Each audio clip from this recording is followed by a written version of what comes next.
Magandang gabi po. Nailibing na ang lalaki na baril at namatay sa marahas na demolisyon sa Silverio Compound sa Parañaque City noong Lunes. Ang kanyang ama, direktang nanawagan kay Pangulo Aquino para sa hustisya. Ang mga residente naman sa compound natatakot pa rin daw kahit ipinatigil na muna ang demolisyon. Nakatutok si Jam Sisante.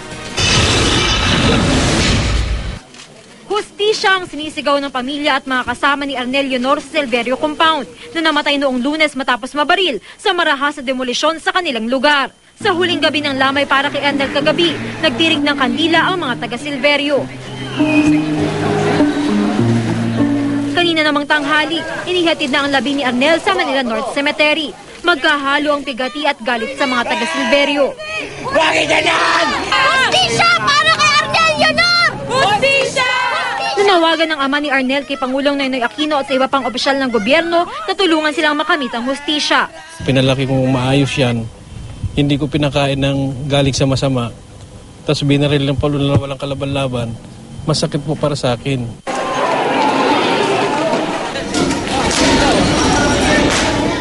Bukod sa pagkamatay ni Arnel, mahigit 30 ang sugatan sa karahasan noong Lunes.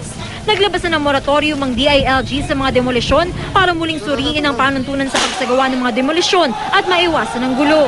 Pero nangangamba pa rin daw ang mga taga-Silverio. Hanggang ngayon po nandun pa rin po yung takot at yung trauma, lalo po ngayon na meron pa rin po kami mga bantay sa may daanan namin na hindi po namin alam kung mga security guard po ba sila o police sila kasi may mga firearms po sila. Patuloy pang iniimbestigahan ng NBI kung sino ang dapat managot sa naging marahas na demolisyon. Naghain din daw si Parañaque Representative Edwin Olivares ng resolusyon para hilingin na maimbestigahan din ng Kongreso ang insidente. Pag resumption ng ating session by May 7, iimbitahan po natin din po lahat ng ating mga agency na involved dito po sa collision of class na nangyari dito nung last Monday. Jam Sisante, Nakatutok, 24 Oras.